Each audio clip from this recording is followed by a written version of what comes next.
নমস্কাৰ, মই দিগন্ত Rajbongshi, Assam society of গোৱাৰ সভাপতি।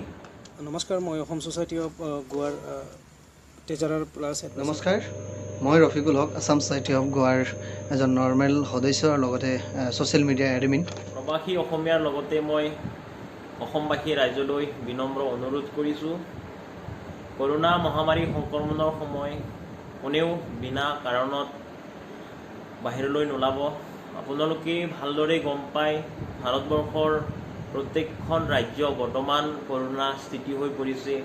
গতিকে বেছি মানুহ ভিৰ হোৱা ঠাইলৈ এটা ৰিকুৱেষ্ট কৰিছোঁ, বৰ্তমান কৰোনাৰ সমস্যা বাঢ়ি গৈছে, সেইকাৰণে আমি কিছুমান সাৱধানতা ল'ব লাগিব, অৱলম্বন কৰিব লাগিব। সেইকাৰণে আমি মাস্ক, চেনিটাইজাৰ আৰু ছ'চিয়েল ডিষ্টেঞ্চিং মেইনটেইন কৰিব লাগিব।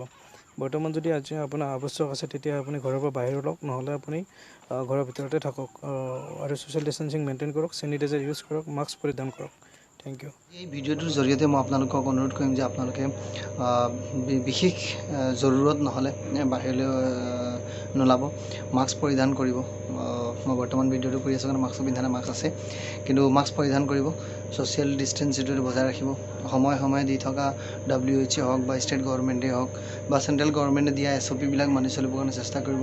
আমাৰ অসমৰ বাহিৰত থকা যিসকল আছোঁ আমি বন্ধু, সেইসকলে বিশেষকৈ নিজৰ সুৰক্ষাৰ কাৰণে নিজে চিন্তা কৰিব লাগিব।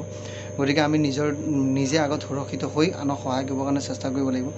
তো আমাৰ আসাম সোসাইটিৰ তৰফৰ পৰা আমি সকলোকে এইটো বিনম্ৰভাৱে অনুৰোধ জনাইছোঁ যে প্ৰত্যেকে সুৰক্ষিত থাকক, নিজৰ নিজৰ স্থানত থাকক।